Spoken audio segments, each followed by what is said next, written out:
Tina koutou katoa, ko Rachel Rees toko ingoa, ko Roti Koromatoa whakatū. Nama haere mai. Welcome to this ordinary meeting of Nelson City Council on Tuesday, the 10th of May 2022. Welcome to our elected members who are joining us on Zoom, and welcome to our elected members and youth councillors who are here in the chamber.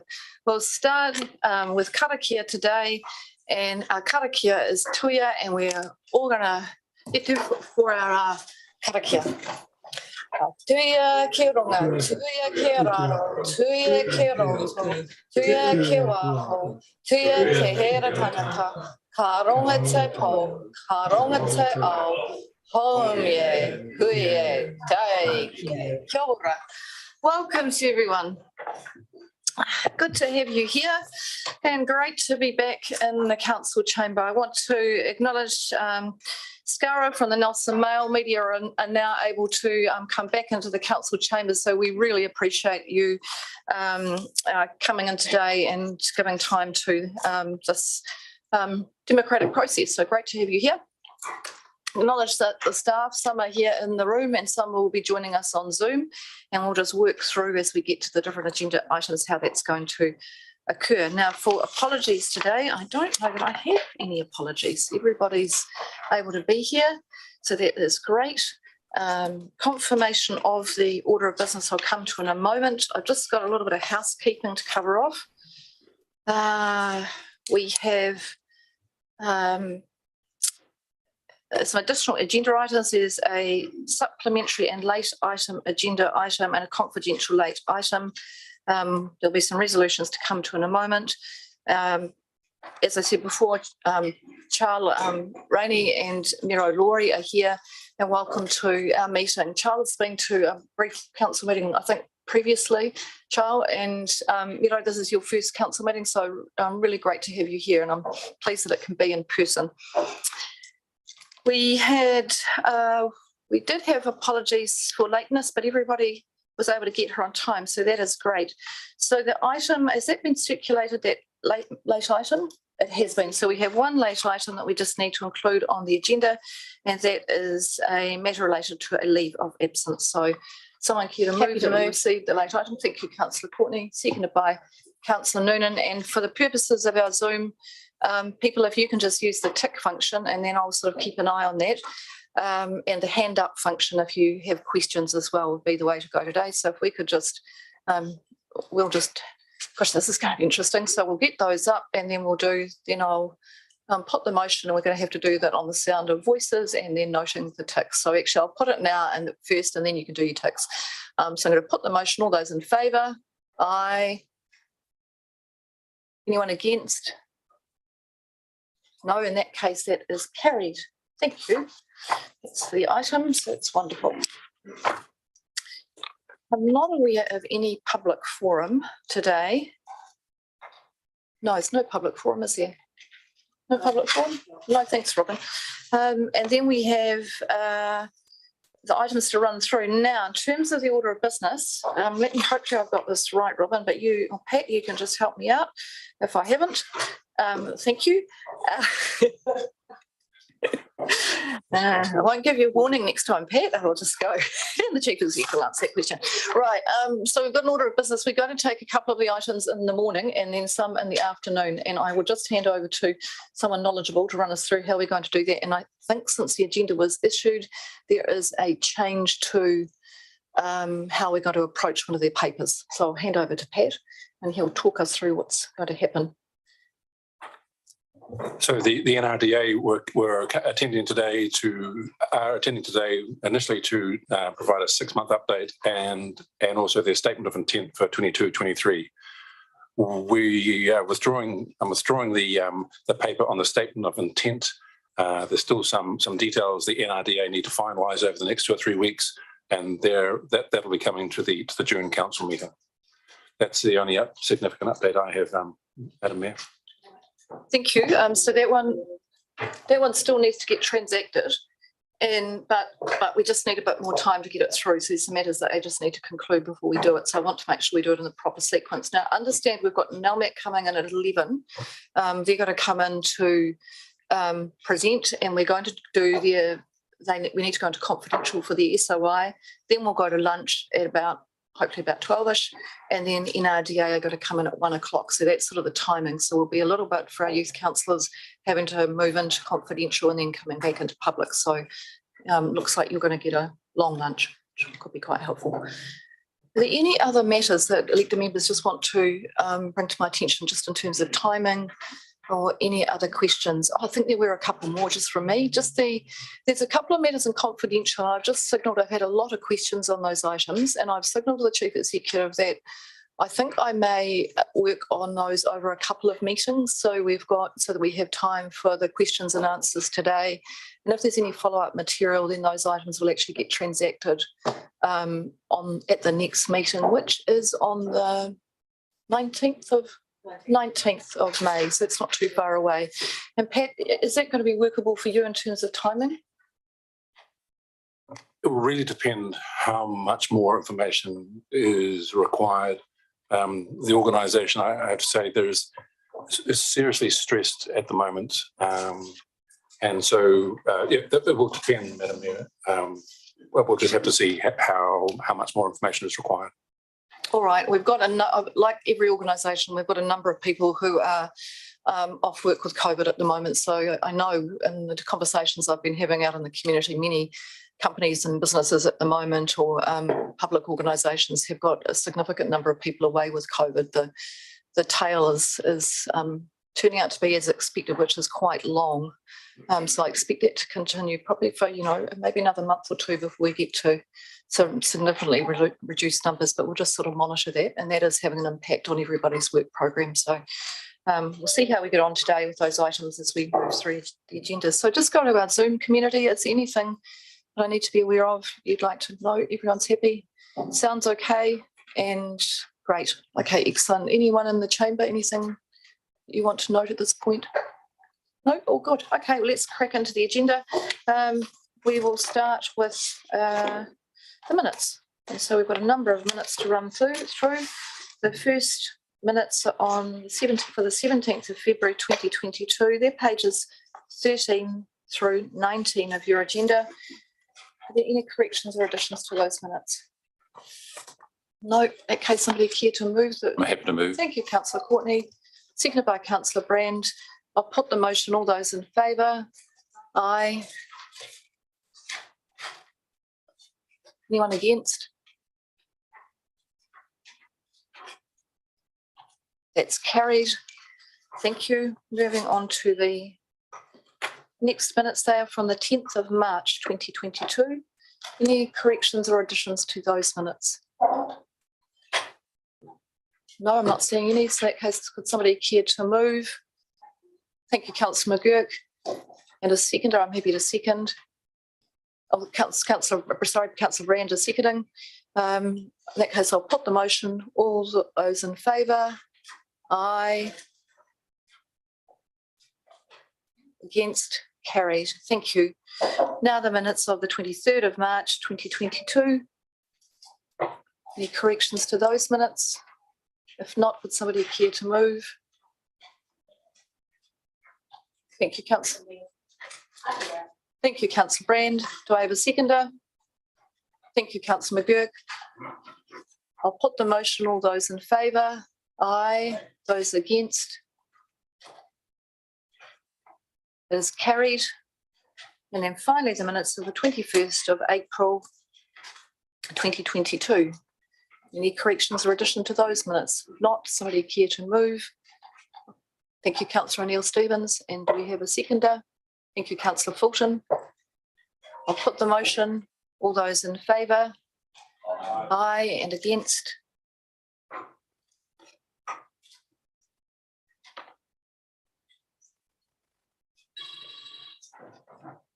That is carried. Thank you. Now we'll move on to the recommendations from committees, and we start with the first one is the item in relation to Miller's Acre, I believe. So I'll just go to my other agenda papers. No, oh, is it? No, it's Civil Defence Emergency Management Group. So That's a recommendation to approve the terms of reference, and I think they've been included in the agenda for you. Does any officer want to make a comment in relation to that particular item? No, not happy with that. All right, I'm happy to move the recommendation. Do we have a seconder? Councillor Edgar, thank you very much. Any questions? Any discussion? I'll put the motion. All those in favour? Aye. Against?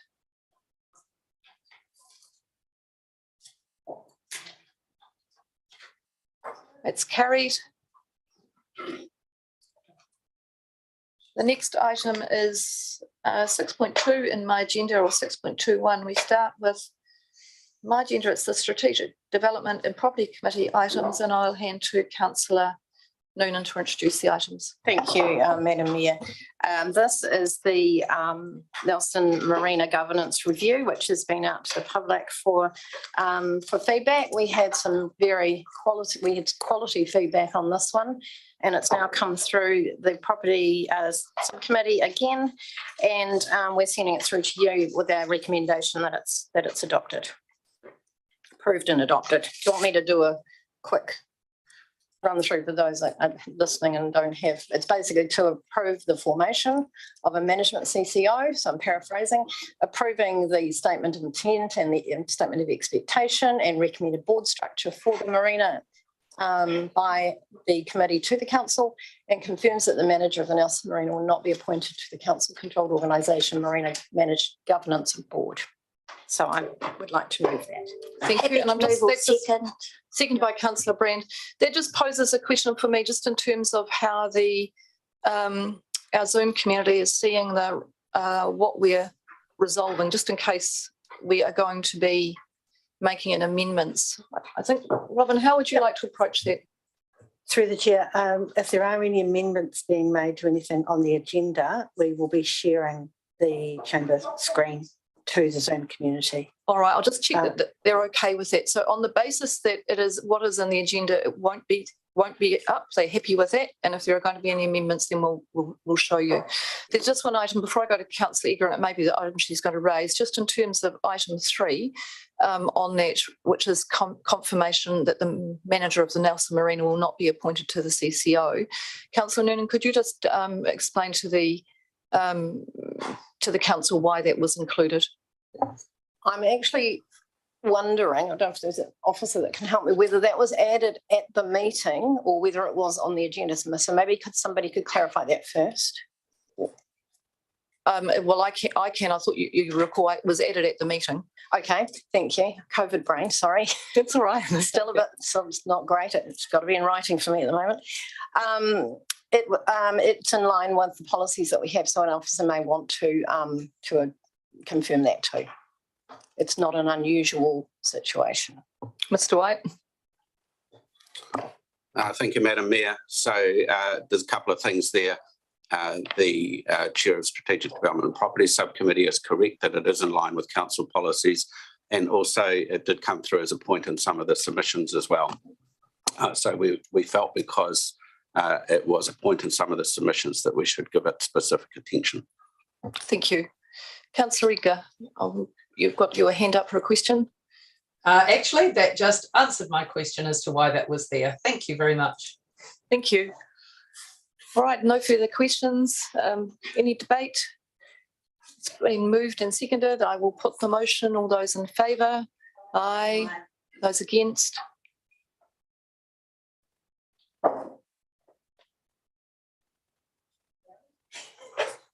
It's carried.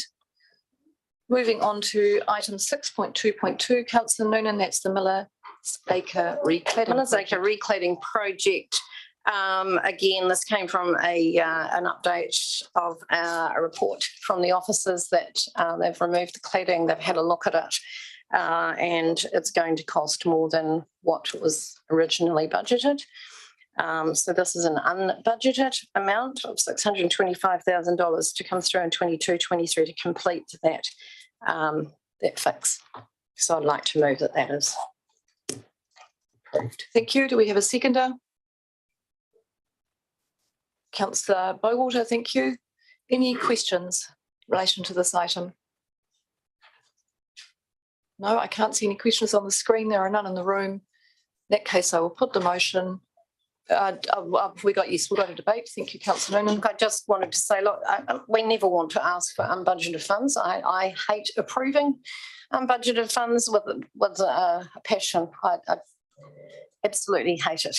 But we've got property that we have to look after, and we have to keep it up to a good standard. And in this case, this particular building is deemed to be one of our high priority, high quality, because it is a commercial and special building to Nelson.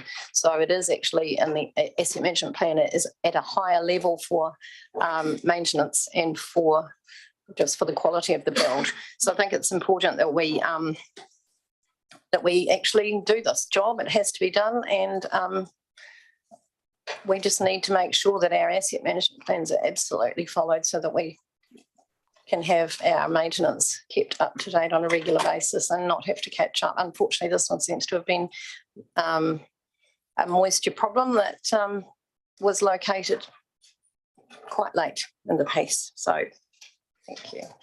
Thank you for, I'm actually going to now just do a little backtrack to questions, because I think that now Councillor Noonan has given a bit of information. I think it's going to generate some questions. So for Zoom community, I'm just going to go back to questions. So Councillor Rainey is first. No, I don't have a question, Madam Mayor. I'm going to abstain from the vote. Thank you. Councillor Skinner and then Councillor Laurie on Zoom. Did you wish to debate or questions? I wish to debate with questions in regards to when I'm on the subcommittee. So I've had the opportunity then to make my questions. Thank you. Councillor Laurie, was it a question or debate? It's a question, if that's okay.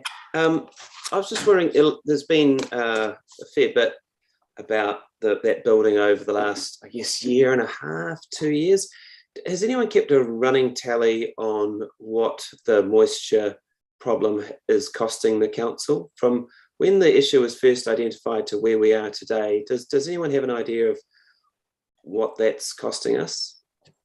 I'll refer that question to the officers.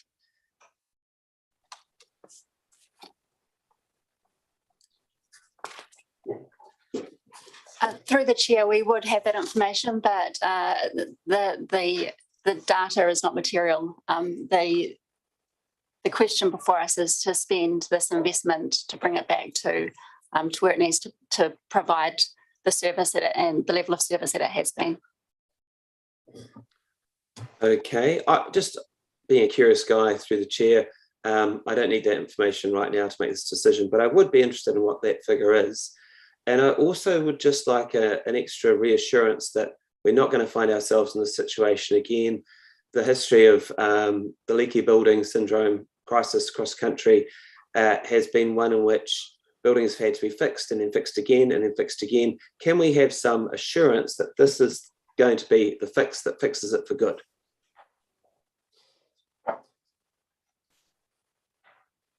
Just waiting for the answer.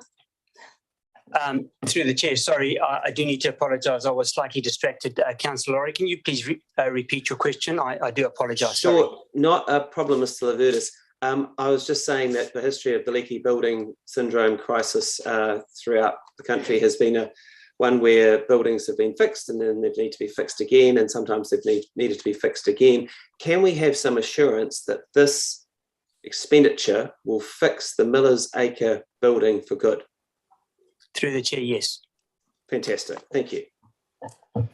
I'd probably just put a thought there that I think only if it's properly maintained, Councillor Laurie, would be my view. And I think this is one of the issues that Councillor Noonan is raising, is that it is fair to say that the maintenance regime was not satisfactory, but I think there are issues that go beyond that in terms of the methodology that was used for actually installing this particular product. So I think these are very legitimate questions, and it just really emphasises how important good, strong activity management plans are, but not just writing them, but then actually making sure that we're following through on all the things that they're intended to do.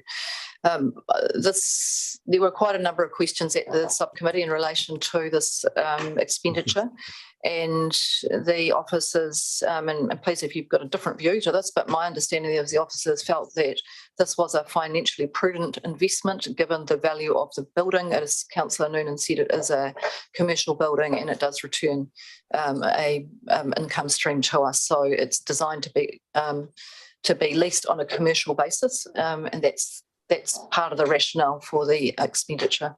It certainly isn't a building where you would decide that it didn't have a future value to the community, both from an economic perspective and from a social perspective.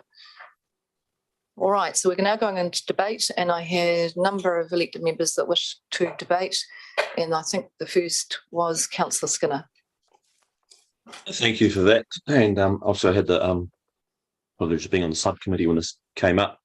But I do remind, to remind the council and the public that we had an assurance. So Councillor had asked the officers just in an assurance that this would be what would be needed in our budget. We had the similar assurance from the CEO, Pat, that when we had set the budget for this building, that would not be needed to be exceeded. And we were assured, and the public had asked that question. Here we are adding $600,000 unbudgeted amount to it. So that sense assurance that's just been given may well fall on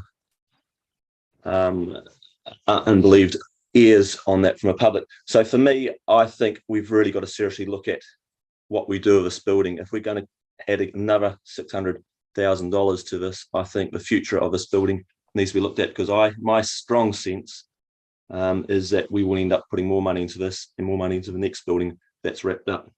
It's an issue when you've got moisture in a building that causes some great ongoing concerns. And I know we've had some good technical look at that, but like I said before, we've had a good technical look at it, and we were assured at the previous budget that's what would be required, and now we're coming back with more. So I think this is an opportunity to take stock, look at whether that building needs to be removed, and re-look at the use of that Millers Acre site, especially with the changes and projects that we're coming up in the very near future. So no, I cannot support adding 600K to it. And like I said before, I think we'll be coming back with more unbudgeted. And once again, I will not be able to support that. I think we just need to take stock and re-look at that building. I think that building is in a very sick state. Thank you. Thank you, Councillor Skinner. I'll move to Councillor Brand. Thank you, through the chair. I too sit on that subcommittee, and a lot of the information was provided around the background of how the building has ended up in the state that it's in. At the time, I understand and I appreciate that it's about time, date and place and what the systems and processes were at that time that building was established. Again, I reiterate that going forward, but also looking at our processes and our mechanisms, that a quality assurance framework is required when we do look at buildings to ensure that matters like this don't arise again. And based on the information that was provided by the external expert on the review, I will not be supporting this recommendation going forward. Thank you. Anyone else wish to speak in the debate? Councillor Neal Stevens. Kia ora, thanks, Madam Mayor. I'd like to echo some of the comments made by Councillor Noonan, in that no one likes to be in this position. No one likes to have to sign off on unbudgeted expenditure, particularly in a situation like this where we thought we'd be able to do it cheaper. But what's the alternative? We let that building slowly rot away, or we go through and knock it down with commercial tenants inside. I mean, it's not a nice situation, but at the end of the day, we've got a highly valued building in a prime spot in Nelson that we own and that we have failed to uphold maintenance upon. That's something we can solve in the future, but right now we need to address that underinvestment, bring it back up to standard. And just to clarify what Mr. Levitis's assurance was on, is that once this remuneration, investment into redoing the cladding is done, we're not going to need to go back and redo the cladding. He wasn't promising us that he's got every single dollar sorted, because one of the realities of when you cut into a building that's been built to a questionable standard, you don't know what you're going to find. And I think we need to acknowledge that, but also say that, this is, to me, the only logical solution is to invest in our buildings and in the people that get to use them and get to enjoy them. Thank you. I'll go to Councillor Bowater. Thank you. Yes, I second that. I will be in support of this. I too are on the subcommittee, and I acknowledge that there's been some good comments made, and I agree with quite a few of them. We need to properly maintain a building that actually has commercial use, the sheer fact that it's a health and safety to me as well as a responsibility. And we do have a bit of an issue in the past of not properly maintaining our buildings, possibly find ourselves here because of past neglect that we can't actually go back on. We need to look forward. Looking in the rear vision mirror, it's a very small one and we can't keep doing it. We need to move forward. Bigger one up front called a windscreen. And without the investment into it to maintain it, we will end up with a situation that I have said before. Please don't quote. The alternative is demolition by neglect. So I'm sorry, we need to, in this situation, look after a building that we have people in it and we need to be responsible. I think it's a lesson learned by many, quite a few in the chamber.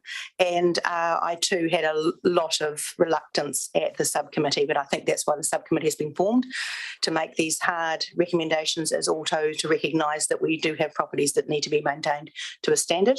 And that's why we're pushing through on these. And I'd like to commend the staff for bearing the brunt of quite a few comments at that meeting that perhaps were valid, but perhaps could have been said a bit more respectfully. So I will be supporting, and in a certain amount reluctantly, but I will be supporting because without investment to maintain, we would lose a building.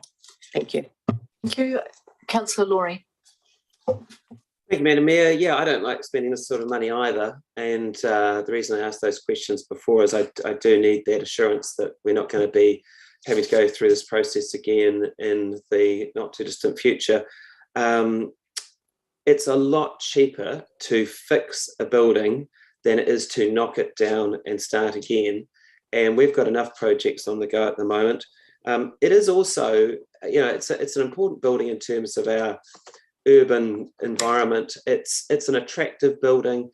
When it was opened, there was a real sense of excitement and pride in Nelson Whakatū about the building. It's got some lovely features. The Tim Rate Po that go across the boundary with the car park are gorgeous. It's the home of some really valued commercial tenants, and we want to look after them. So as much as I don't like spending this money, I think it is the wise thing to do at this point. And let's hope that we don't have to revisit the issues that we're facing today again. I really hope that we don't, and let's move forward. Thank you. I don't think there's any other speakers. And just you would have noted there if you were on Zoom that you could see me having asking a question, speaking to the Chief Executive. What I was asking the Chief Executive was, is there any material information that the elected members are not aware of? I was just reflecting on Councillor Skinner's comments and wondering if there was some information, further information. He said he's not aware of any information. Is it no officers aware of any information that? No, okay, that's fine. Just want to make sure that there's we've got full information when we make decisions. I'm now going to put the motion. So all of those in favour, all of those are aye. Anybody against? No. Noting Councillor Brand and Councillor Skinner's. Thank you. Are not supporting, but on the numbers that is carried. Thank you. We'll now move on to the Infrastructure Committee recommendation at 6.3.1, and I'll invite Councillor McGurk to introduce the item. Yeah, thank you, Madam Mayor, and through you. These are a couple of recommendations, a series of suite of recommendations from our last committee meeting on the 31st. The first one is the recommendation that the council does not support the general provision of sandbags to private property during flood events, and working in conjunction with the local emergency management group to promote flood readiness to the community, and particularly those ones are in hazard area overlay. So that's the recommendation. I'm prepared to move. Happy to second. Thank you. It's been moved and seconded. Any questions? Go to Councillor Skinner. I'm just leaving it for debate. Hand up for debate. Thank you. Thank you. Any questions? There are no questions. In that case, we will move through to debate. It's been moved and seconded. So moving to debate, and I will go to Councillor Skinner, followed by Councillor McGurk. Thank you for this. And once again, obviously this was an infrastructure committee, and I appreciate the officers who brought this back, because it was going back to 2018 when we as a council had made a request that investigate potential of sandbags for community use and an emergency.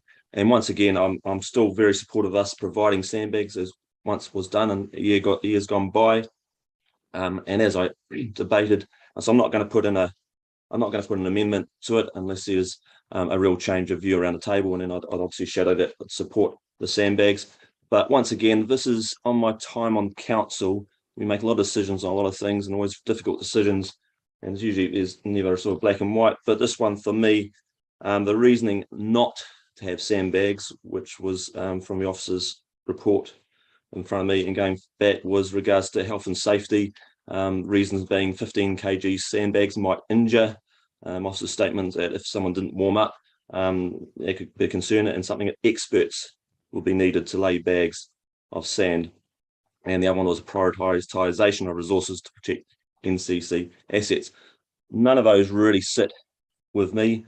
I actually think it's quite absurd to think that's a health and safety issue on that, moving 15 kg bags. I think when people are wanting to protect their property in regards to, like it's happened in the past when Shakespeare Walk or so forth, when we've had a very high tide and a river running high, people have got stuck in, neighbours have got stuck in and bagged the sand, and we're prepared to take that risk of pulling a hammy or straining a back, moving those bags around. There's usually plenty of help from people, and I think it's being overly risk averse, and maybe it's a time we've come into, but I was hoping that around the council table there'll be a little bit of more similar view to myself on the practicality of having this available. So I am very disappointed that the reasons for not having sand and sandbags available for the public to use in a time of need, and the idea that you'd have to be an expert to lay the bags, or you may injure yourself if you hadn't warmed up in an emergency like that,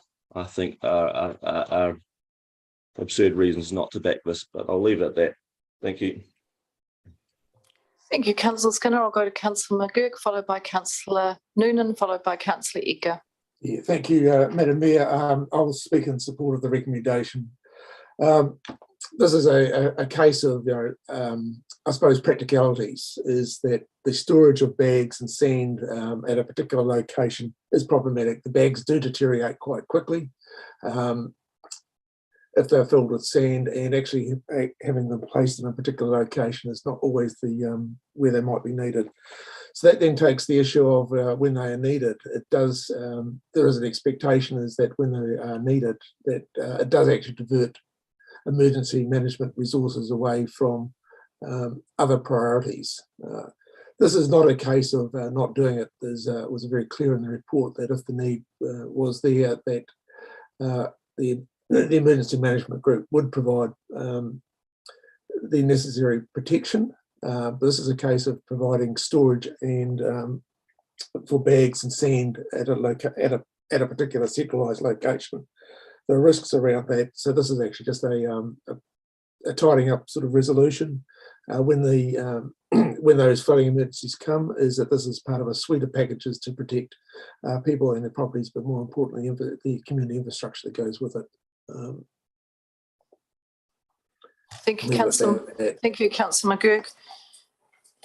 Moving to Councillor Noonan and then Councillor Edgar. Thank you, Madam Mayor. I find myself agreeing with Councillor Skinner, which I find a little unusual, but there we go. I feel that homeowners will take whatever they need to do to protect their property. And in experience, I was around when the brook was flooded, and people put themselves in a lot of danger to protect their property. So I find that it's really, I can see why we've got to this point, but I don't agree with it. And I think that the least that we could do is make sure that we have dry bags available for people to store their own. They can store their own in the meantime. If they've been at risk of flooding in the past, they probably feel a little bit more comfortable and they can go off and find the sand if required. But people will put themselves at risk, and that's what worries me more than anything else. And I think that we can find some middle ground. So I can see why we got to this, but I'm not going to support that. If you split it into two, I would support the second part of the motion, where I definitely think that needs to be done, but I won't be supporting clause 1. Thank you. I'll move to Councillor Eager. Thank you. I'm speaking in support of the resolution. I think one important element of this is that we have a regional, Nelson Tasman regional civil defence emergency management group. And so we need to have a coordinated response. So not supplying sandbags is consistent across Nelson Tasman. And I think it is problematic for our civil defence group to have different approaches being taken by the different councils under the one area. Reinforcing the statements that sandbags rot over time, and I think if people have them stored, it would give them a false sense of security. They would go to use them. It would be more problematic if they're then not able to be used. So there is a process in place already for the supply of them as and when needed. There are a lot of people who couldn't lift 15 kilos. And so we have to make sure we have a coordinated response that works for everyone, not just certain members of the community. So having a coordinated response done by those experts, our emergency management group, to me, is the correct approach. Thank you. Thank you. Does anyone else wish to speak to this particular item? I notice it's got two parts to it. One is around specifically around sandbagging, and the second part is around working in conjunction with, it's disappeared off my screen. If I could just scroll it back again, that would be good. Who's in charge of that mechanic? That would be great. Notes that officers are working in conjunction with the Nelson Tasman Emergency Management Group to promote flood readiness to the community, and specifically to those property owners located within the flood hazard coastal inundation overlay. Do any of those who've signalled that you're not going to support the sandbags, are you happy with the second clause? You'd be happy with the second clause. Are you happy with that second clause, Councillor Skinner? So I think it's a little bit redundant, because originally this came to our table, and if you see in the report, in the infrastructure report, that originally in 2018 it came in to us explore the concept of reintroducing sandbags available. So that extra number 2 in this recommendation just seems to be a way of, for me, of course that's what we do anyway. It seems a way of agreeing with a negative. So that wasn't what the debate was about, and it wasn't what the instruction, wasn't what we were after already. So I think that was really trying to put it's a clever way of trying to put a positive resolution into something which wasn't what the resolution we were after. So I don't support us not going ahead with sandbags. So in regards to, I've had my debate on this, so no, that's fine. I wasn't going to go and all right, that's fine. Else. All right, well, I'm just going to take it as one. So I can't support it as a whole. I can't support it as a whole. Thank you. If that makes sense. Right, okay. Well, someone wishes it to be taken apart, so need to signal to me, otherwise we'll just signal when I debated. Oh, I apologise, yes. I did miss that. I'll just ask if, yes. So look, I will just note that it's actually, there is quite a lot more work to do a mixed meeting as a chair. So anyone who can provide me support during the meeting is greatly appreciated. So if I've missed things, please don't think that I'm ignoring you. It's just that it's actually quite a lot of work to keep an eye on the screen and keep an eye on the room and keep an eye on my other screen and my other screen. So I've got lots of screens going here, so I'm doing my best.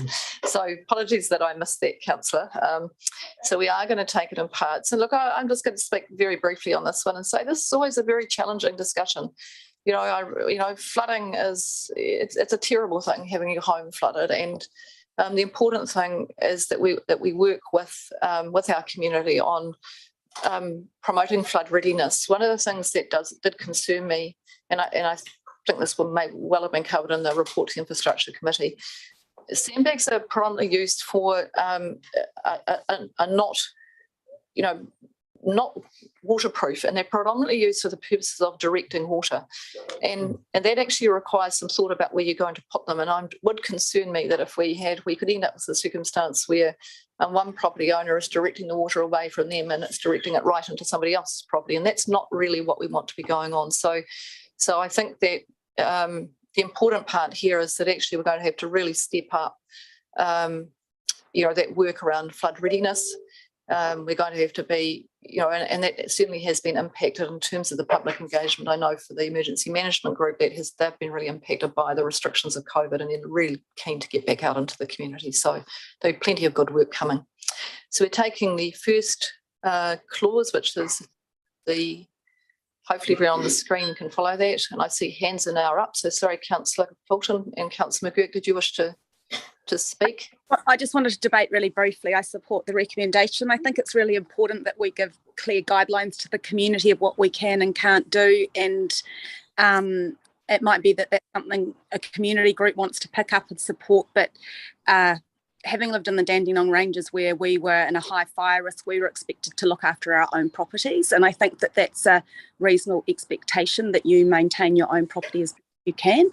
It's reasonable to expect council to be thinking about infrastructure and access to the property, but I do think there's a personal responsibility on you in choosing where you and making the choice to choose where you choose to live. So I'm comfortable with the resolution, and I think it sends a clear message to the community that their preparation and their choices they make in terms of how they take care of their property is important too. Thank you. Councillor McGurk. There's really not much to add. Just bear in mind that the first part of the thing talks about a general provision, and I need to make it clear that we're not abandoning anybody. No. Thank you. No, absolutely not. All right, now I'm going to put the first clause with all those in favour. Aye. Aye. And those against? All right, so I just need to work that out. Just need to know how many I've got in the room that were against. There's 1, 2, 3. 1, 2, 3, I think. No, 1, 2. Sorry, 1, 2. On numbers, that is carried. And now we'll go to the second clause, and I will. Sorry, if we're being on Zoom, it's hard to see the room. Are you able to indicate who was the other person that was against? Councillor Bowater and Councillor Noonan. But you'll have to sort of work on the basis that I'm not going to do that for you, revote. So we're here. No, I didn't want to do a division. So this item is taking considerably longer than I'd anticipated it might already. Second clause, voting on the second clause. All those in favour or against, please cast your vote. Aye. Okay, that is carried. Thank you very much. Right, moving to Councillor McGurk. What have you got next for us? I think this one here just. This is again Hampden Street. Approves the intersection of Waimea Road and Hampden Street is closed to vehicular traffic pursuant to the sections under the Local Government Act, and part of Hampden Street West End is a footpath and cycle track. This has been a long time coming. And do we have a seconder? Councillor Neal Stevens, thank you. Any questions? Right, we're going to put the motion. Now, we need debate. Debate. Councillor Laurie, welcome. Thank you, Madam Mayor. Good to be here. Thank you to the staff who got us to this point. I am thrilled to see that this decision's finally being made. I have to admit that I am somewhat frustrated that we felt the need to consult on this not once, not twice, not 3 times, but 4 times. And but at the same time, I'm really glad we're here. And I think the overwhelmingly positive response tells us how much Nelsonians want to feel safe when they're getting around their city, especially people who are on foot and people who are on bikes and people who are on scooters. And I'd just like to take this opportunity to remind everyone here that when this idea of the trial first came to council in the last term of Nelson City Council, it was a really quite controversial call, and there was heated debate about whether or not we would even trial it. I think that what we've seen is that, clearly we made the right call. So I just encourage people to remember this for the next time that we have to make a decision like this. Just to remember that the lesson from this is that people do want to be able to walk, they do want to be able to ride a bike, and they do want to be able to scooter around Nelson Whakatū, but they need to feel safe. Thank you. No one else wishes to speak in the debate, therefore I'm going to put the motion. So please signal whether you're in favour or against.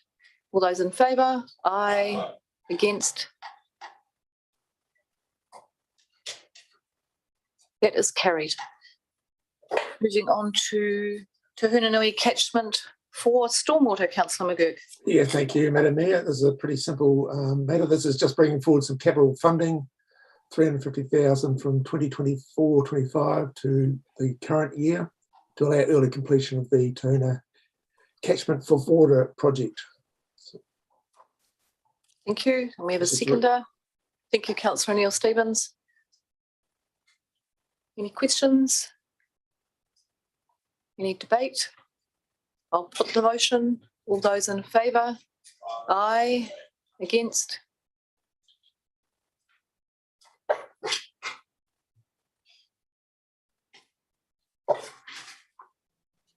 I think that's carried. Not everyone's voted, but it is carried. Thank you. Moving on to the Environment and Climate Committee recommendations from the 7th of April, and these relate to the Urban Environments Bylaw. And I'll just check whether it's Councillor Courtney. It is Councillor Courtney who's going to present this item. Thank you. Thank you, Mayor Rachel. This item was born out of originally in 2015, I think it was, where an extensive piece of work was undertaken by council at that time and put a whole raft of different bylaws together and under the umbrella of the Urban Environments Bylaw. And we had a review of this last month, the month before actually, and we had 28, I think it was, no, 38 submissions, 4 presenters, 1 late submission that we heard as well. And then Officer Day and myself had a meeting with Waihiri Mason, who wanted to present to us, but there was a misunderstanding in communication and a break in communication. He wasn't able to do that, so we heard his submission ourselves, and then the committee deliberated. And I think the standout one for me was that we listened to the community in respect of the 2 metre wide footpath. It was suggested that we drop it back to 1.5, but we did listen and we agreed, and it's stayed there. It's been retained at 2 metres wide. That was one. What was another one? Another one was at the Neal Park. There was a desire by residents living in close proximity to Neal Park that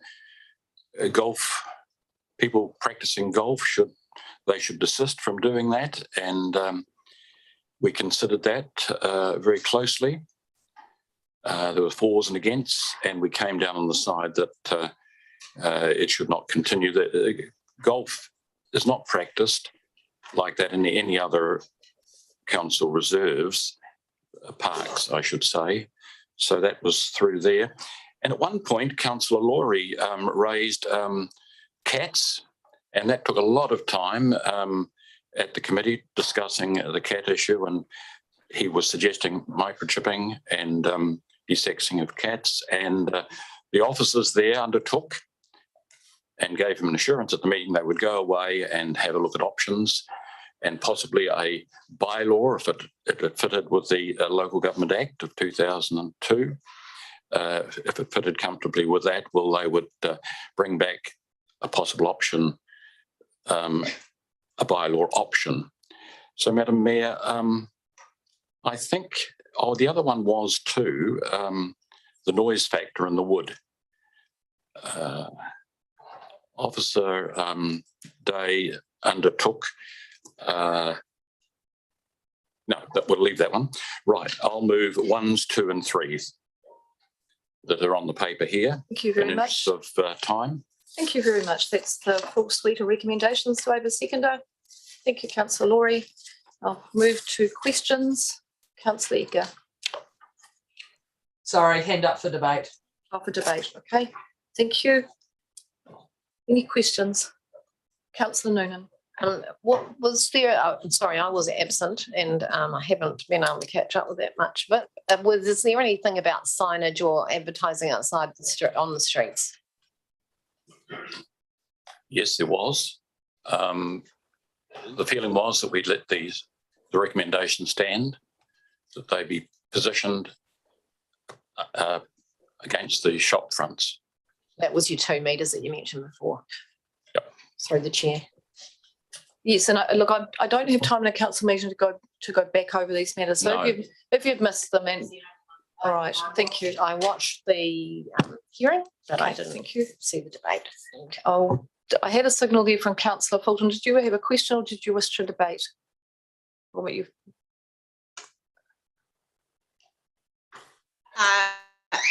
Yeah, I just wanted to say thank you so much to Councillor Courtney for chairing this section.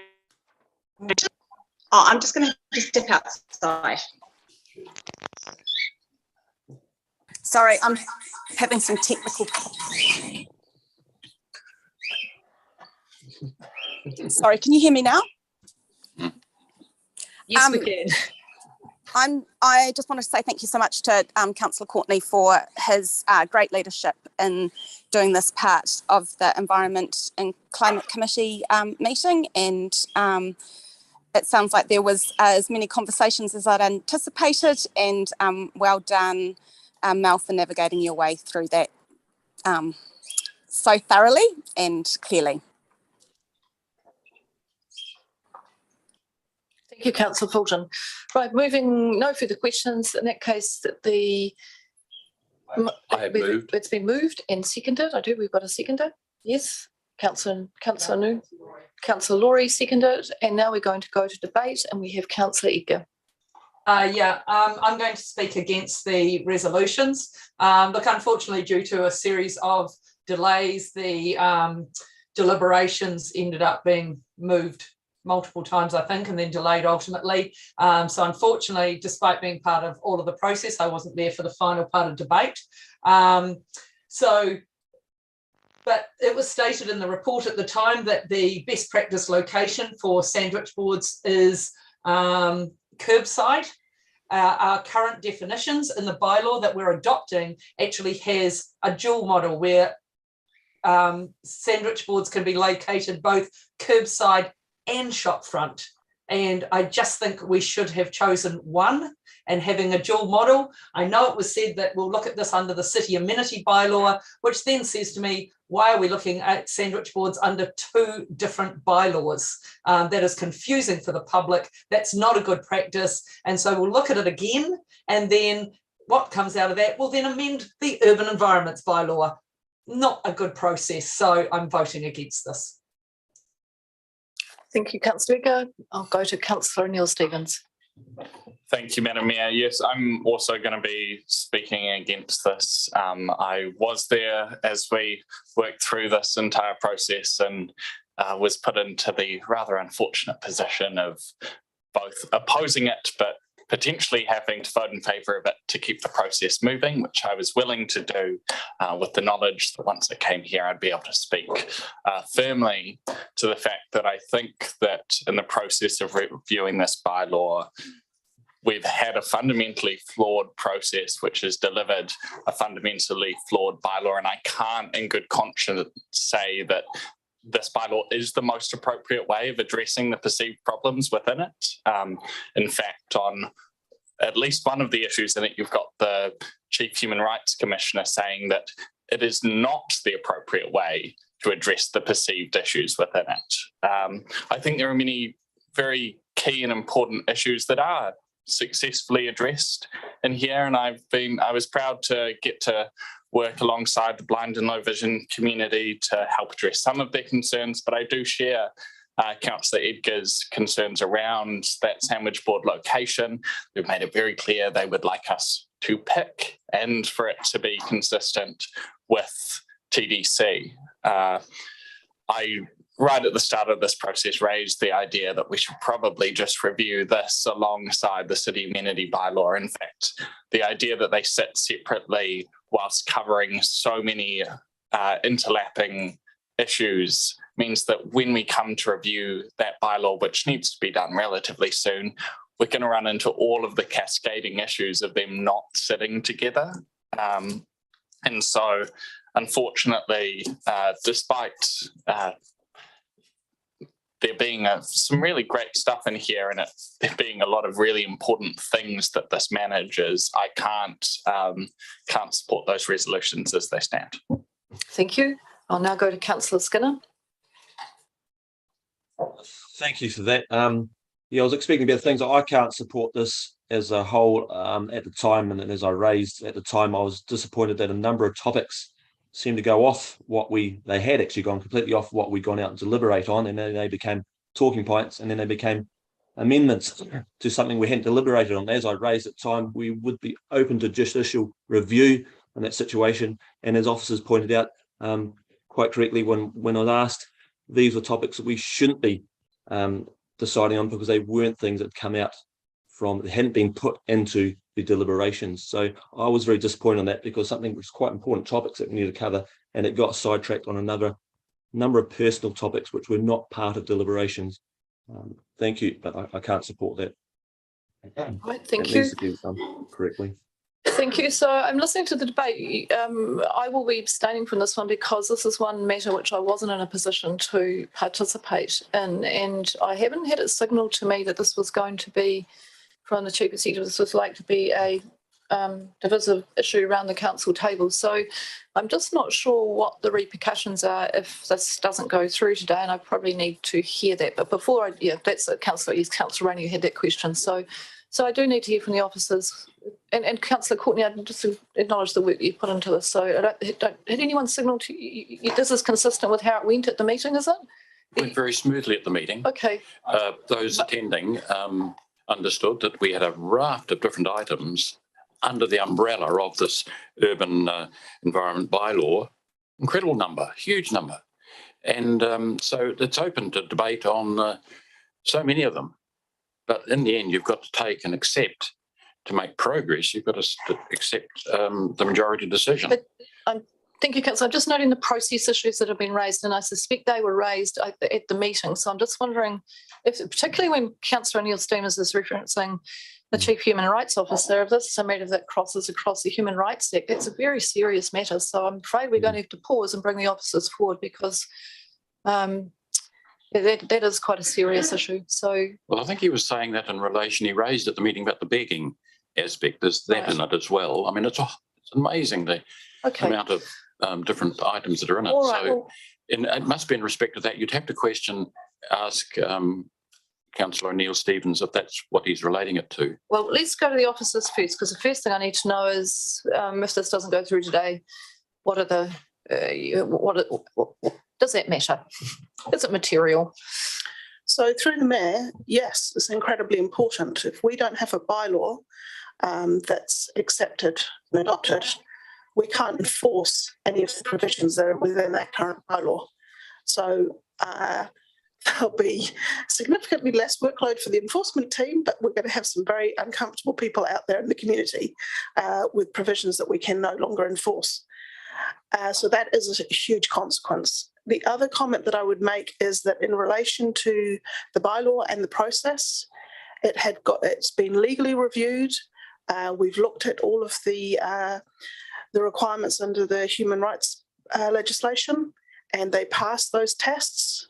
And we've traversed that as part of the discussions that we've had previously. In terms of the comment that was made with regard to additional matters coming in from Councillor Skinner, That was in relation to cats, as I recall, and where we did what we did, it's not included in this bylaw at all. It's another matter that we would come back in the future on, traversing all of the options available for council around cat control. And the other aspect that I really just want to cover off is that the issues between the city amenity bylaw and the urban environments bylaw in terms of signage, this process is still robust for this bylaw process.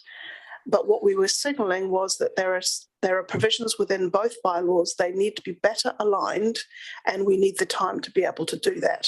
So we're proposing to do that as part of the review of the city amenity bylaw, which is due next year. Is there anything else you want to add? All right, I'm just going to go to the screen because I've got a number of hands up, so I'll do them in order on my screen, which is Councillor Eager, Councillor Laurie, and then Councillor Fulton. Thank you. I'll just start with a question following up to the officers is, would not the existing bylaw remain in place? Because that's what normally would happen. We wouldn't normally have no bylaw in place whatsoever, but the existing one would remain in place until a new one has been adopted. So through the Mayor, no, the advice that we have received is that this will lapse and we will not have a bylaw. As of, sorry, through you, Madam Mayor, what date does that become effective? And just wondering who that advice is from, because that's not normally the case. So this 1st of June is the date that this bylaw would cease to exist, as I understand it. The advice of who we've got it from, sorry, I don't have that right off the top of my head. DLA Piper? Yeah, it would have been DLA Piper. Okay. Thank you. I'll take that into consideration, but in lieu of, due to the changes in the hearings, Madam Mayor, and the delay, I did email through very extensively all of my concerns. So mine aren't new, and they were emailed through with lots of notice to officers and the chair. Thank you. Thank you. Did you have a response to those questions, Councillor Eager, that were emailed through?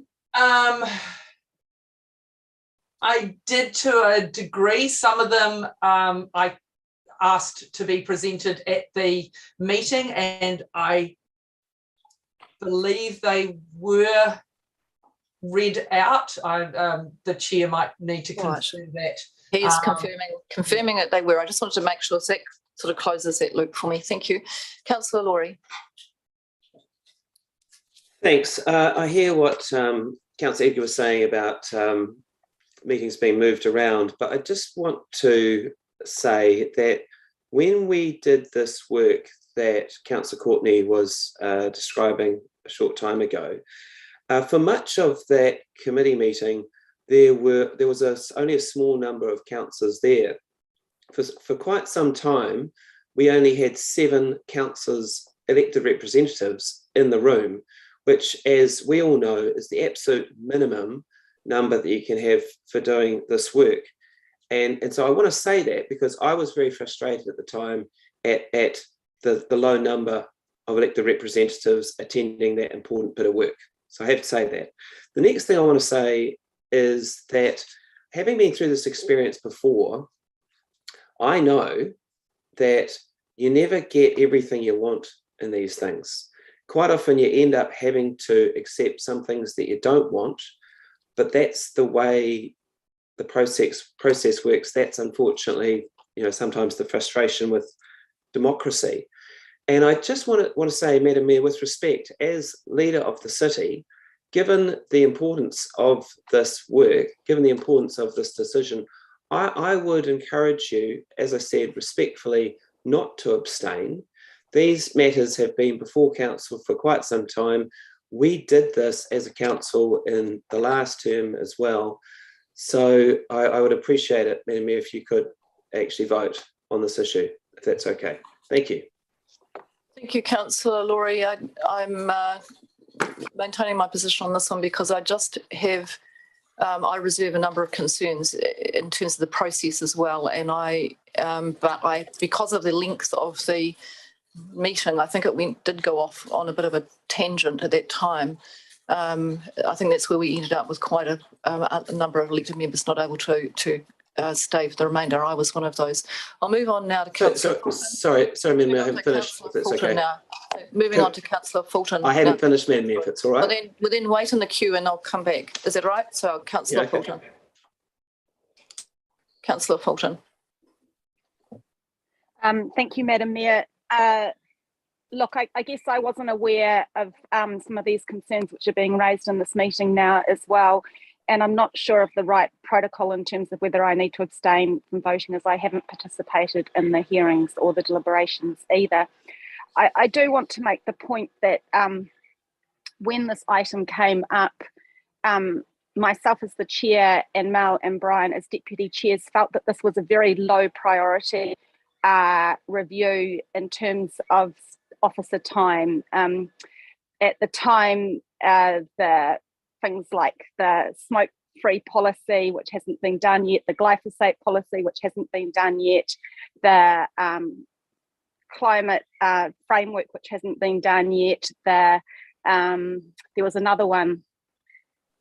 The staff were very stretched, and we felt that this was a review which was supposed to just be streamlined as much as possible, because so much time was spent on the last review. What I'm hearing in the debate today is exactly the same as what was debated 3 years ago and 6 years ago. It's a bit like deja vu for me right now. So I think there was a recognition that the cats were an issue and we needed to find a way of looking at that into the future. Oh, I remember the other thing that was important, was a high priority, was looking at sustainable housing as well. So Maxine and Claire and her team are very stretched. I think that there needs to be recognition that this was a piece of work which needed to be done to meet that 1st of June bylaw deadline. Otherwise there would be no bylaw. And at the time, the elected members signalled, so I was at the early workshop, the elected members signalled that they were on the whole happy with the existing bylaw, they were happy with the status quo, and they didn't want a lot more work to be done. I completely agree with Deputy Mayor Edgar and Councillor O'Neill-Stevens that there are many parts of this bylaw which are less than ideal, and I would have liked them to have been changed, but that wasn't the intention of this piece of work this year, because staff were stretched. So I think it's important when you're voting to remember that. To me, there's a lot of other priorities which needed to be done first. And I do just want to acknowledge Councillor Courtney in undertaking this piece of work. That was what he was tasked to do, not to do a thorough review of the entire bylaw. Thank you. All right, I'm just going to move on to back to Councillor Laurie. What I'm going to signal now is that we're going to take a morning tea break shortly. I need to discuss with the officers to see if my procedural questions can be resolved. It's important. I just need to understand that. And for the other elected members who did have concerns around that, I might, and some of them are on the screen. Apologies, Councillor Edgar, that's going to be a little bit tricky. So I'll do potentially have to just do a phone call to you and to see if there's any matters that we need to move into confidential with when we come back in. So I just have to have a conversation to clarify those issues. But anything else? So I'll go to Councillor Laurie now. Is there any other matters that you want to raise at this point? Yeah, I just want to go back to what I was saying before, Madam Mayor, and that is, I think it's a bit unfair on staff and Councillor Courtney and the other members of the committee to say that you have serious concerns and that the concerns are so serious you're going to choose to abstain, and you're the leader of the city, without stating what those concerns are. So I think if that's your course of action, you need to detail what your concerns are. Well, thank you very much, Councillor Laurie, but I think you've made your point and I've given my view and I've indicated not serious concerns. I've got concerns that I need to resolve, and they will be legal concerns, in which case we will be discussing them in confidential. Okay, if I don't feel that they're resolved, then we'll be coming into confidential to seek that legal advice, and we may want to do that anyway to help satisfy other elected members' concerns, because what they're raising are legal matters that relate to legal advice. So we will have to go into confidential to do that, and that's likely how we'll come back after morning tea to go into confidential. So I let's have a take, quick question for the officers as well. Then can I please get some advice? Do I need to abstain if I haven't participated in the hearings or the deliberation process, or am I able to vote on the basis that I feel that the task we're set about to do has been done very well by Councillor Courtney and other elected members? So I'd need some officer advice on that, please. all right, well, I'll leave them to contact you in the break. Councillor Neal Stevens had a quick question. Yeah, just quickly, around lapsing on the 1st of June, that's because we've used up the legislative grace period, is that correct? Through the Mayor, yes, that's correct. And if these resolutions all go through, legislatively, what would be the next time that this bylaw is due for review? Are we moving to the 10 years? It moves into the 10-year timeframe for a requirement for a review. Of course, you can choose to undertake a review ahead of that time at any point. Thanks, Maxine. Okay, thank you. We're going to take an adjournment for morning tea, and we've got a hard 11 o'clock when we're starting with an LMAC item, so we'll be having to leave some of these items if we're not finished them. But let's take a break and let's have a good 15 minutes, and we'll come back at 25 to 11. Morning tea is in Rumamarama or somewhere at home, wherever you can find it.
We got everyone there? Well, Brian's been waiting for a while. I think we're, yep, Julian's there. Just can't see on my screen at the moment. I'll see if I can. All right, so we're on live streaming. Just waiting for the rest of the elected members. I wonder if I could. All right, well, I think we're going to, I wonder if someone could rouse them. Oh, here we go. Here comes Councillor Noonan.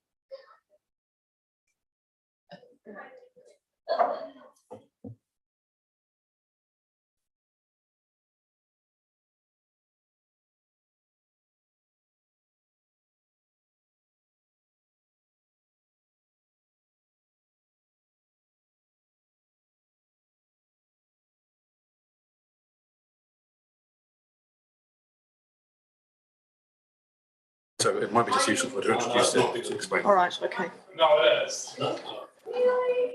All right, I really would like to get underway because we've got Nelmac here, and I said we'd start the meeting at 25:02, so it's now 1:45, so I wonder if we could just get underway. I'm still missing some elected members that were in the room. So we're going to, it's important that you're all here so that you can hear what our next steps will be. So at 11 o'clock, we're going to move to the Nelmac items. We are still on the city amenity, it's not called that, is it? It's the urban environments bylaw matter. And I've had a conversation with the officers in the break, and I will just ask Ms. Barton to rejoin the meeting. So what I've done in the break is I have now had the opportunity to read the deliberations report, which I have done because that is, in my view, and we'll get some advice on that. I think my view was before we discussed this, but I think it will be confirmed that that's quite a critical matter to voting. I'm really conscious that not every elected member can be across every single thing at council, and that includes the mayor, who sometimes has a holiday, not very often, and sometimes is away on other council business. And so I do rely on the collective to, and I had trust and confidence in the process that was running with Councillor Courtney, but the course of the questions did cause me some procedural concern. I've read the deliberations report now, and I'm satisfied that those matters were raised and addressed in the public as part of the deliberations process. So I'll just go across to Ms. Barton and you can speak to, we don't need to go into confidential because the issues that were raised earlier by Councillor Neal Stevenson, it's important that he does raise them because they're very important issues and matters that as mayor, they do get an absolute priority in my sense of have we turned our mind to these matters. So Ms. Barton, just if you could just speak to those matters, particularly in relation to the Bill of Human Rights. So through the Mayor, yes, the deliberations report traversed those questions. And so it's, because it's in that report, it's in the public arena. The advice was that we have turned our minds in terms of the Bill of Rights requirements, and it meets those provisions. And on that basis, there is no reason that it cannot proceed in terms of today and the decisions that you have to make. Thank you. So, so I've now taken the time to read that deliberations report. I'm happy to do that. I didn't think it was going to be necessary today because no particular, this, as I said when I started this item, this hadn't been raised as a particularly one that was going to be, you know, create some division around voting. But I've now done enough, I believe, to be prepared. I just want to get Ms. McLeod to speak to the issue of who can vote. So Fiona, were you going to speak on that item? I'll just ask you to come forward. So that was Councillor Fulton asked a question. Councillor Fulton, the Chief Executive, did attempt to make contact with you during the break, but unfortunately wasn't able to connect with you. I do hope you're there now so you can hear this advice. In fact, I might just see Councillor Fulton. Are you with? You are with us. Okay, thank you. Right. Yep, I'm here, and apologies, I missed the phone call, perhaps because the Zoom. That's right. We'll give the advice now in the public. Thank you. Great. So I understand that there was a question around the ability for members to vote if they didn't attend the committee meeting where this matter was deliberated on. So my advice is that elected members do have the power to vote today in their capacity, sitting here at this council table. They don't have to have attended the committee meeting, but what is important is that members are all adequately informed about issues raised by submitters and the officer responses to those issues. So that's all set out in the deliberations report. And there is a link to the deliberations report as a part of this agenda. So if members are adequately informed about those matters, then there's no reason why they couldn't vote today. Thank you. So I'm going to move on this, and as I said, I think we've canvassed the questions that we had outstanding. So I think I have now read the deliberations report. As I said, I wasn't anticipating that we will get to the point where my vote was needed, but if it is, I will cast it if that's required. So I'm actually going to take a division on this particular item because of the degree of backwardsing and forwardsing, just so that we're clear on what we're doing. Now, some elected members are not going to be in a position to vote on this because they may not have met that threshold test of having gone through and actually considered the matters that Ms McLeod's just set out.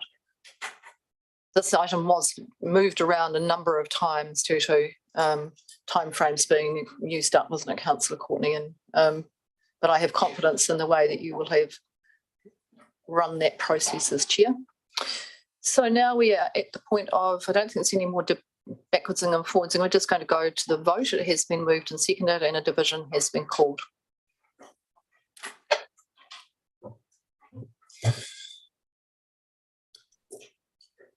Councillor Courtney. Aye. Councillor McGurk. Aye. Councillor Rainey. Aye. Councillor Edgar. Against. Councillor Sanson. Apology. Councillor Bowater. Yes.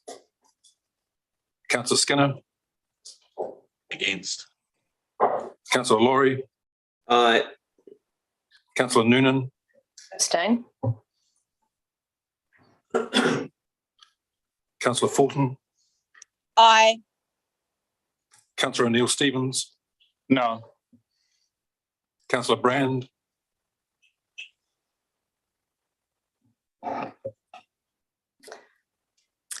Aye. Madam Mayor. Aye.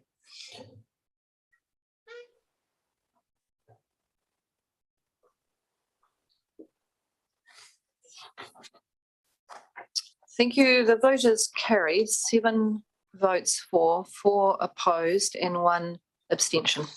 Thank you.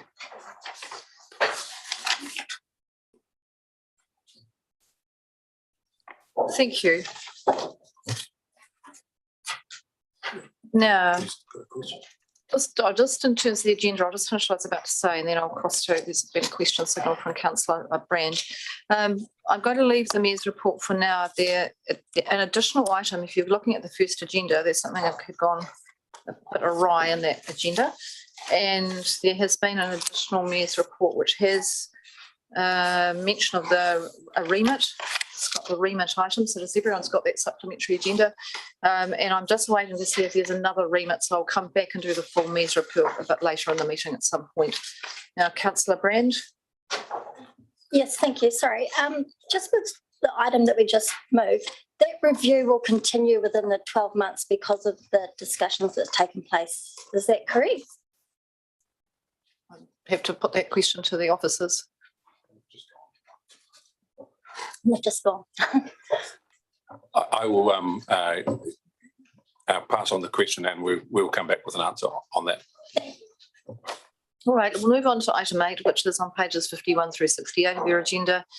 This is a submission to the Ministry of the Environment, and the report is in the agenda. I'm happy to move the recommendation, Madam Mayor. Thank you, Councillor McGurk. Do I have a seconder? Councillor Courtney, thank you very much. Do we have any questions? Officers, we're taking the report as read. I take it there are no corrections or additions to the report. Through the chair, no changes or omissions to the report, no. All right, thank you. And any questions in relation to the report?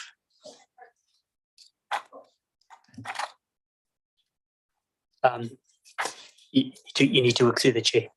Right, sorry, I just sort of lost place of what item you're discussing. Oh, we're on item 8, Councillor Brand, which is a submission on the. Yes, I just have one question, if that's. Yeah. I would just like to understand or just have clarification on this submission about the drinking water, how it relates to the 3 waters that is to go through. Invite the officers to respond about the interrelationship.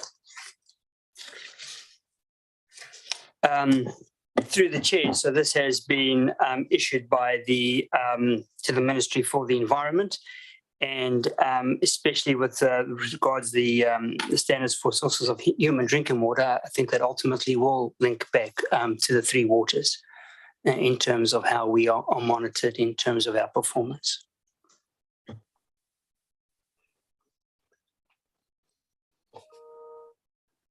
All right, thank you. Any further questions? Councillor McGurk? No questions, Madam Mayor. I was just going to speak in support of the recommendation. All right. I did have one question. I'm just trying to locate it at the moment. Actually, it's on page 68, and it may just be the way that I'm reading this. There's under question 39, there's commentary about, that's in red, about very small supplies. So it says, you know, that the very small supplies supplying less than 25 people. There are like to be many of these supplies that may not last under the WSA or might choose to stop if they have a contamination event. And I'm just wondering about the rationale around that. So is the thinking that essentially no water supply should be getting to the point where they stop because they've got a contamination event? Surely that isn't going to be the way that we manage this issue. I guess I read that and thought, crikey, you know, that's one of the things that really concerns me, because what we're talking about, if we say that and that's going to be our control, is that we're putting people's lives at risk, because that's what contaminated water does. It kills people. So I just couldn't quite fathom, I just couldn't quite follow our answer in relation to the question.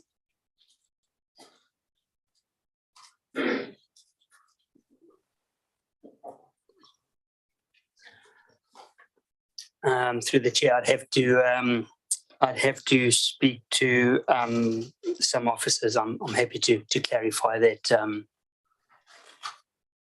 I don't have. All right, I'm not going to hold up the submissions process, but I found that somewhat confusing. So if there's an opportunity to provide a sort of supplementary commentary through to the Ministry for the Environment, then you may wish to do that. But the Chief Executive is indicating he's got an answer, I think. So one of the things we have been discussing with Te Amata Arawai, I know this isn't, but is this whole approach of prioritisation, and that initially there's more. If there's a limited resources, those resources should be focused on the big suppliers with the higher risks, simply just because of the large number supplied. So I think what we should have said in there is something along the words of initially, you know, the focus should be on the larger ones. All right. And then as resources allow, we start to deal with smaller suppliers. All right, so it's a focus around prioritisation. Yes. So look, if there's an ability to create some clarification on that, I'll leave it you to deal with it outside of the meeting, but I just don't want, you know, our council sort of signalling in some way that it's okay for people to operate with contaminated water, because it's not. No, sorry. Okay, that's all good. Okay, thank you. All right, any further questions? No questions. In that case, it's been moved and seconded. I'll move to debate. Councillor McGurk. Yeah, just a very, very quick in support of the recommendation. This submission to the Ministry of Environment is based on a lot of the work that our officers did for the water supply bylaw, and some of the provisions and protections that will come into that have been incorporated in the submission. So it's a very, very technical sort of submission. but it does actually build on the work that was done through our own water supply bylaw. Thank you. No further debate. I'll ask you to vote. All those in favour and against. All those in favour. Aye. Against. Against. All right, on numbers, that is carried. Thank you. All right, it's now 11 o'clock, and so we will move to the NELMAC item. I'm just going to locate that in my agenda, which I think is in confidential from memory. It is. I'll just check with the Chief Executive. Did NELMAC have anything they wish to present in public first? Do you know?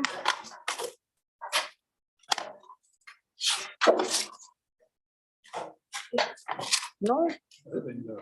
There is a 6 monthly report, so that is on pages 161 through 170. So I'm presuming we're starting with that item.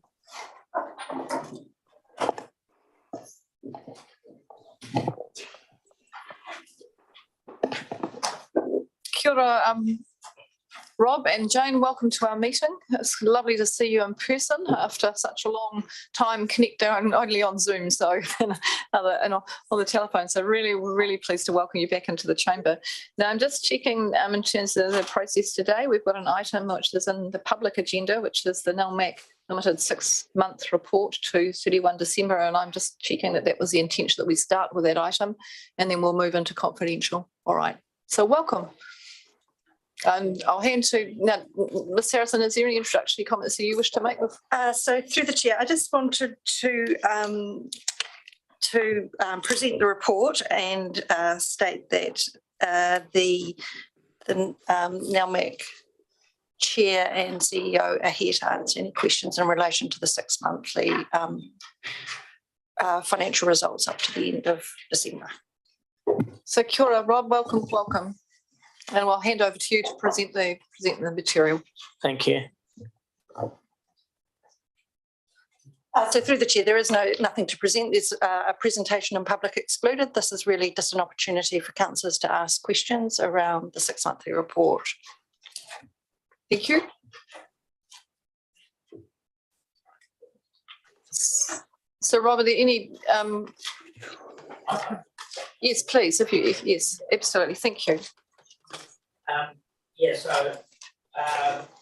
So our result was 105 versus 437,000 profit last year.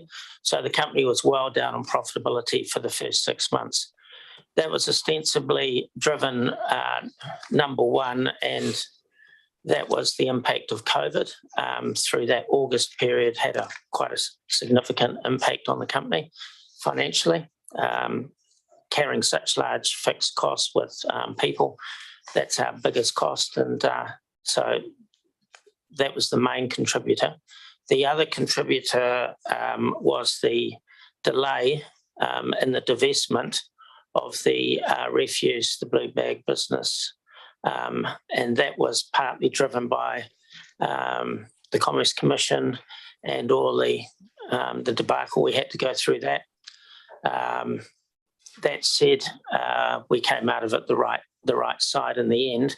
We were able to successfully sell it to another company, and we also secured a 3-year term, which was a requirement of Nelson City Council officers on the blue bag side of it, as well as we increased the scope to retain delivery into the Cable Bay area.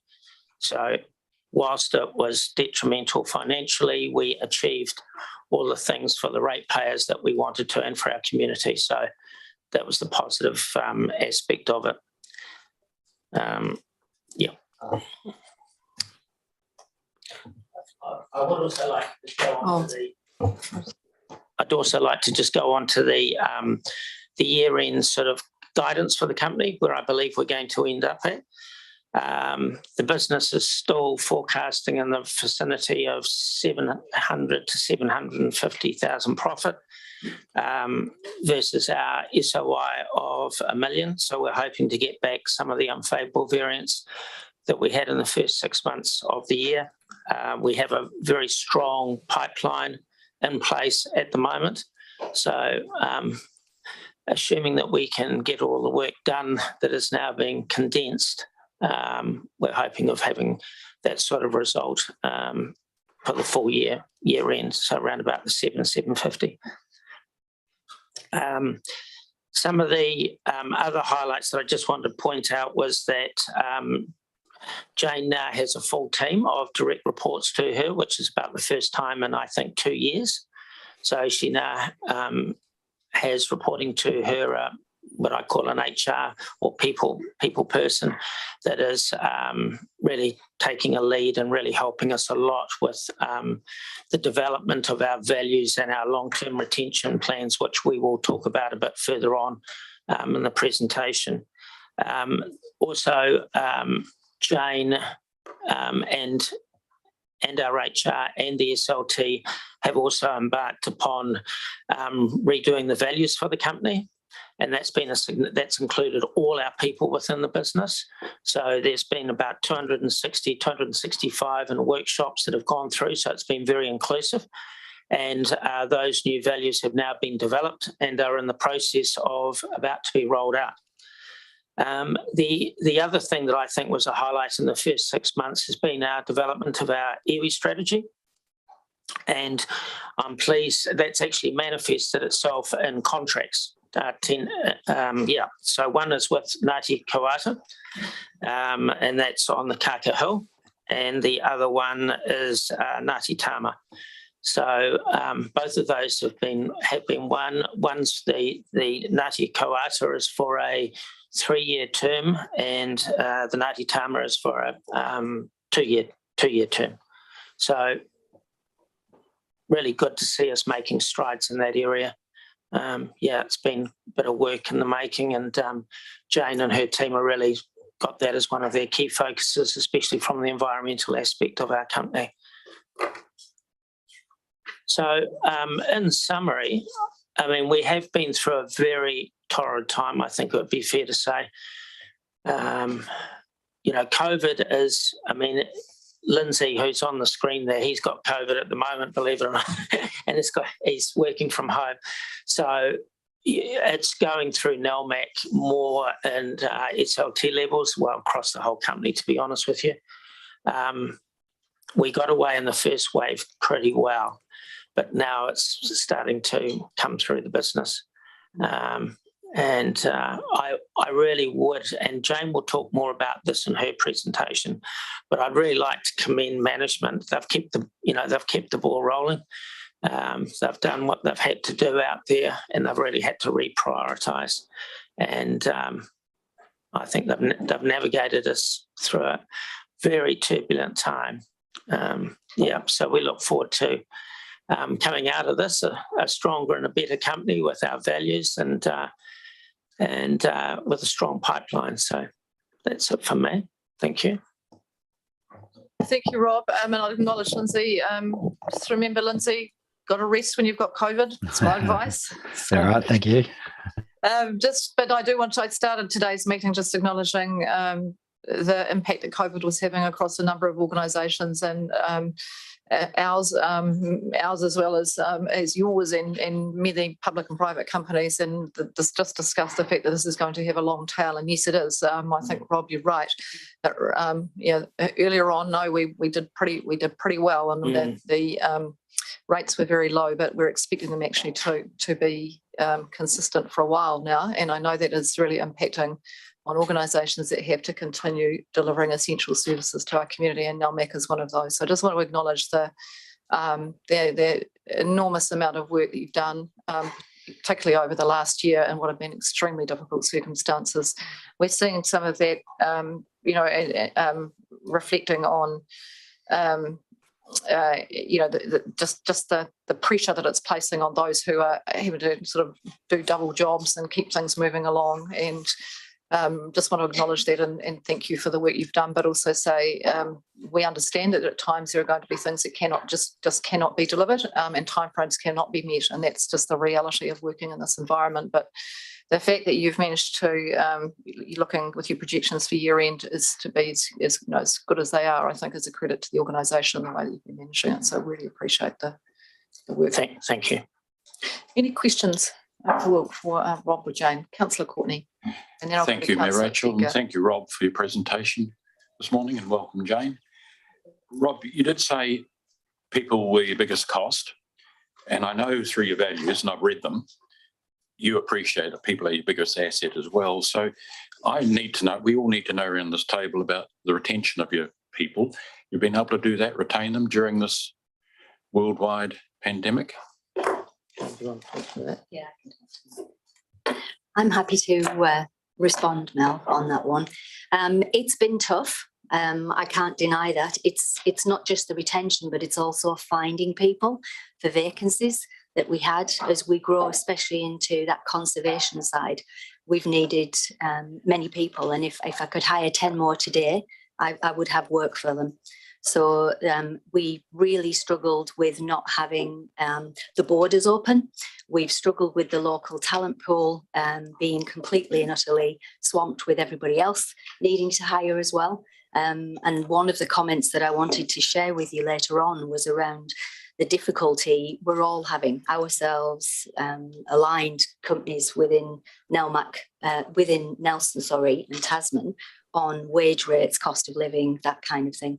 The pressures are enormous, not only to deliver while we're covering for sick colleagues, but also to get through our work that we have to do, that we're committed to, as well as the new pipelines that we've got. And as Rob mentioned, it's, you know, they're really strong at the moment. It's a really exciting time ahead. So retaining has been difficult because we can't just keep track with the labour rates that are coming at us and have been, and people have been poaching and fighting for the same labour pool. And also people are really struggling to actually stay in the area because of the cost of living. And we've been losing people who are moving to places where they can afford the housing. And they've been getting similar jobs, but elsewhere in New Zealand. That's been a problem for us as well. So we've moved into a time of healing at the moment, post-COVID. And that's what we're looking at, launching the values, and retention has improved to where we were in the height. Our COVID mandate had a huge impact to start with. It was very confusing for everybody, very emotional. And that was a tough road for us. And we did lose some people. But thankfully, we've kept as many as we can. And we've also attracted people back to us now. We've gone into Orange and we're in a different world than we were in COVID mandated. So it's been a whole heap of issues around that one subject, which is not just retention, but it's actually getting the people in for all these new jobs and growth. Thank you very much for that. I have other questions, but I think Councillor Thank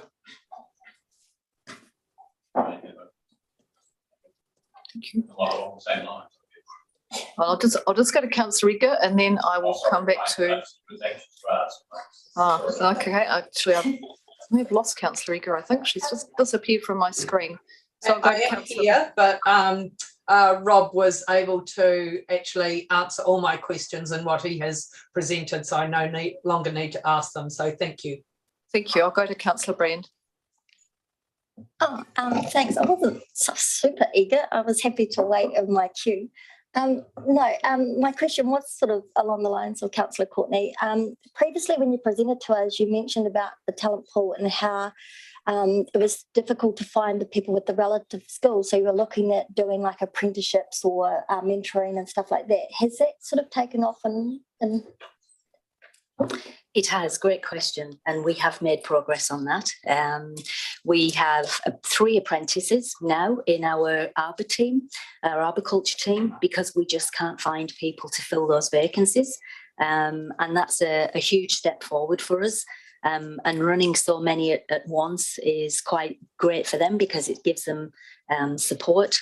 We've now started taking work experience and potential future roles for 16-year-olds through the gateway project. We had two students join us literally 2 weeks ago to start their career with us, hopefully. So yes, we definitely open that trainees.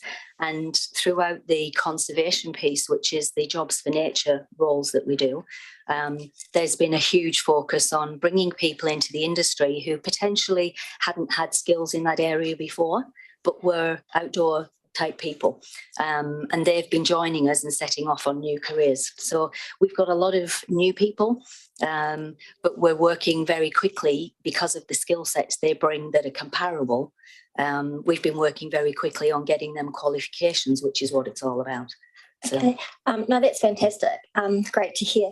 I was just thinking, how are you managing with all these new people to continue the mindset or the work ethos of NELMAC and the values, because you presented previously as well about moving towards that sort of philosophy. So I'm just sort of wondering, how has that been embodied in the people that have come forward and the people that you've managed to retain and train to help ensure so that that level of service stays up at what you're aiming for?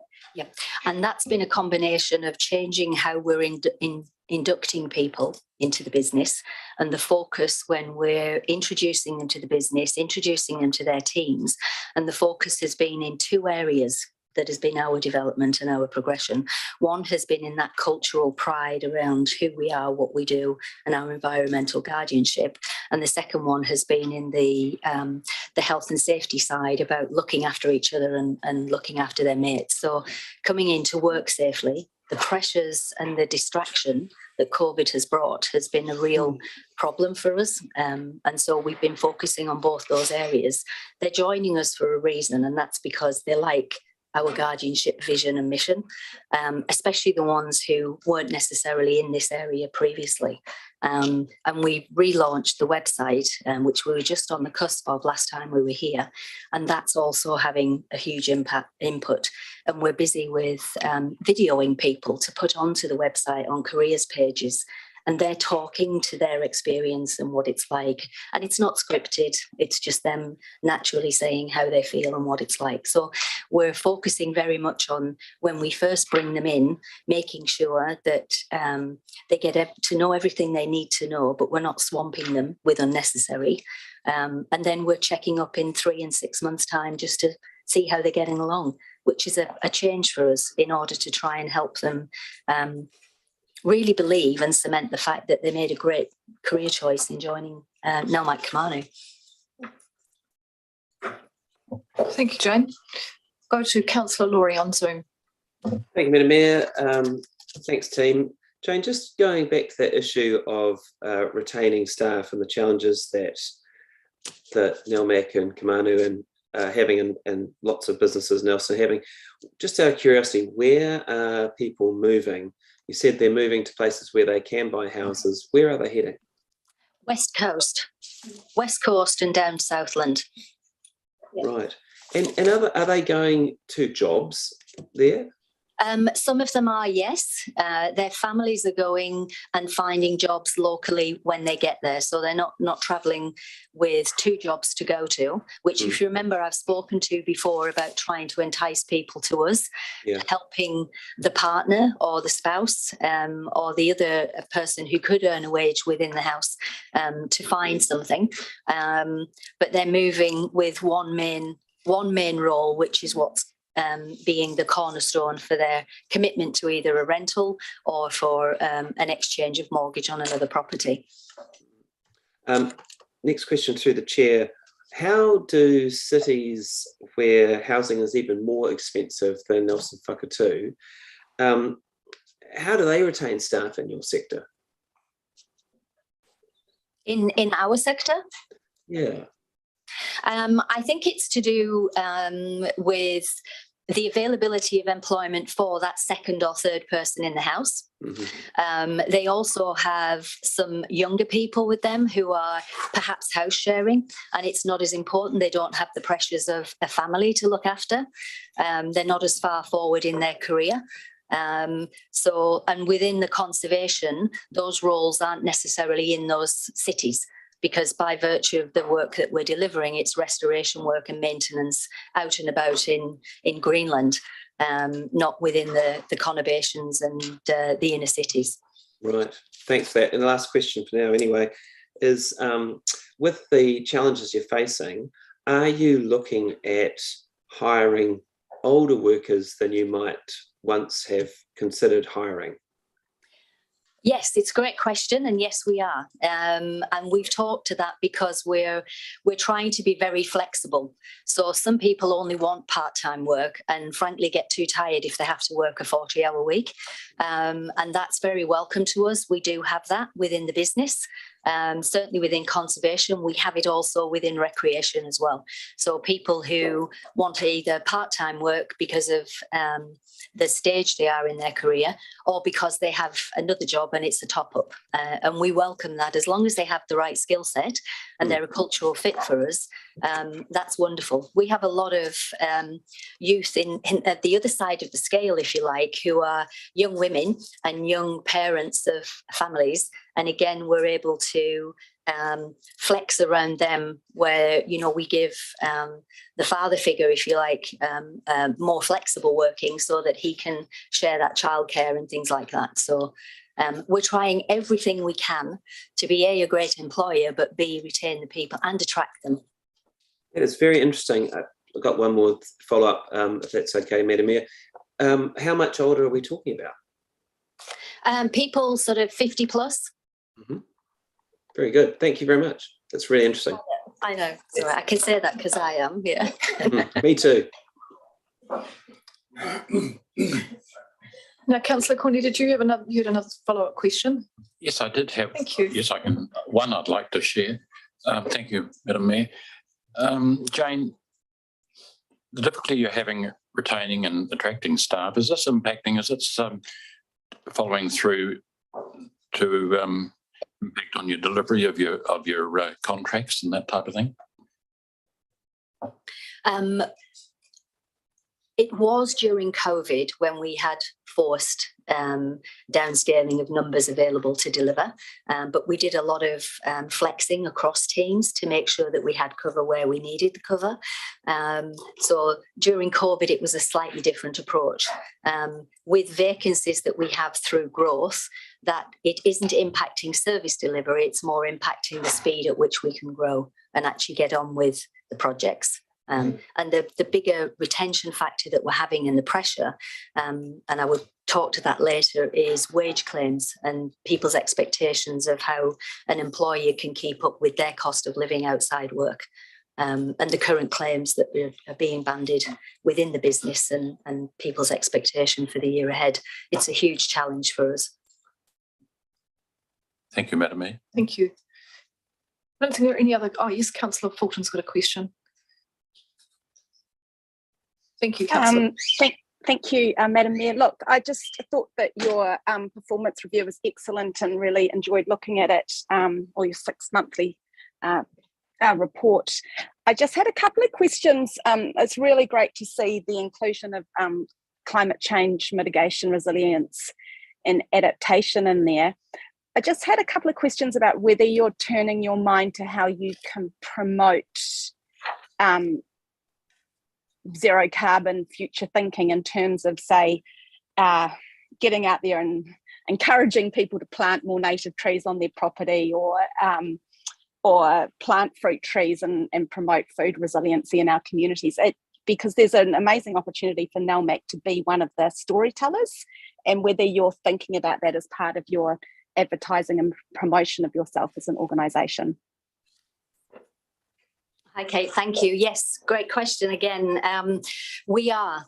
Several things I can give you an example of. We're currently looking at a scheme to encourage more of our employees, and about 10% of them come to work under their own steam, either walking or on a bike. And we want to encourage that and acknowledge it by making some sort of allowance for that, or potential car sharing.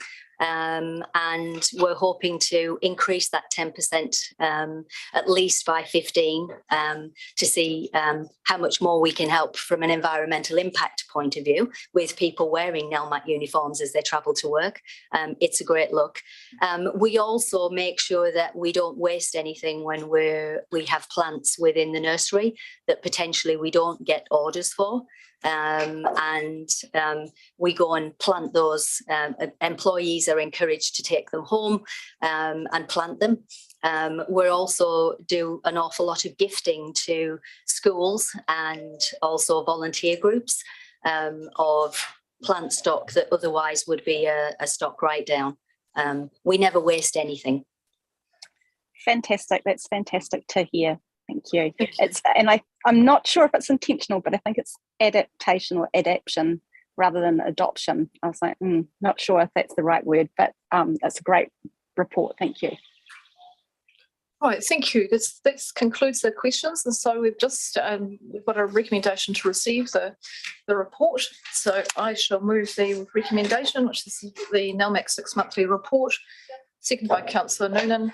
And just in speaking to that, just acknowledge again the work, the leadership that NELMAC is undertaking, not only in our community but actually around New Zealand, as you are becoming known as a significant business operating in the environmental space. And I think it's a credit to the strategic plan that you've had. So Rob, thank you, and Jane, thank you very much.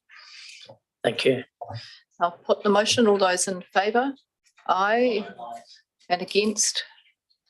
I'll just get the voting. That is carried.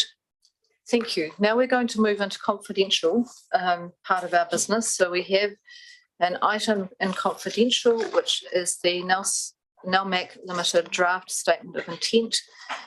And that is the item that we will be doing next. And we have a resolution to allow Rob Gunn, Jane Sheard and Lindsay Cole to remain when we go in, as they have knowledge relating to the draft statement of intent that will assist the meeting. Happy to move. Moved by Councillor Brand, seconded by Councillor Courtney. Any questions, any debate? In that case, I'll put the motion. All those in favour? Aye. Against? That's carried. And Mero and Charles are just going to step out while we undertake the confidential business, and we'll make sure a message comes back through to you as to what time we're restarting. Thank you. Just a couple of minutes to take us off live streaming, and then we'll be underway.